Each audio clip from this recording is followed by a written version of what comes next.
Snohomish County is in the process of cleaning out 2 former hotels before they open them up as shelters, but that cleanup could take more time after testing turned up meth contamination at both sites. Fox 13's Matthew Smith is live in Edmonds outside one of those sites. And Matt, this comes at a time when the county desperately needs shelter, right?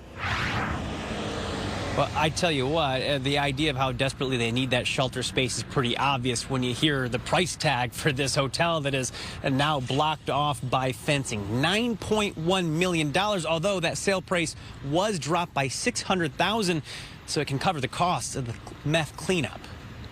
The sign that once read America's Best now painted over. But for those set to clean it up, best is a far cry from reality. Fencing is up. And the county tells me they've got a security contractor to make sure this property stays closed until the meth contamination cleanup is finished. Further north, this former Days Inn is in a similar spot.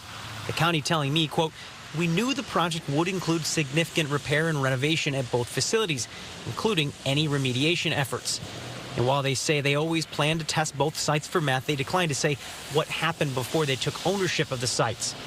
One key in the purchase prices, remediation prices were factored in post-sale. So the Edmonds property dropping from $9.1 million to $8.4. The Everett property from $10.8 million to $9.9. We still don't have enough capacity. Over at the Gospel Mission Men's Shelter, it was a cold, snowy day.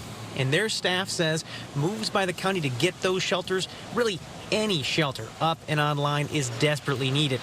They've had to turn people away at their sites. Hundreds have asked for shelter in the cold over the past 2 months, but they can only get about 90 people within the city of Everett sheltered on any given night. It'd be great if we had small shelters all around so that we never had to say no to anybody. And all of us as a community here in Everett can simply say, you know what, we don't want you staying on the streets here, but we do have dignified shelter and capacity to serve you over there. So let's get you over there. That would be, how do we get there is really how we can help as a community. So the hope is to have bridge housing up and running at this site and the other one in Everett sometime next winter. And at this point, this week, with all this cold, it's obvious that any type of shelter is needed. Talking with the folks over at Everett Gospel Mission, who are aside from this project, they tell me that as it gets colder throughout the week, they're going to have more and more people trying to get a break from the cold. And at some point, the math game just doesn't work. They're going to have to turn folks away. We're live in Edmonds. Matthew Smith, Fox 13 News.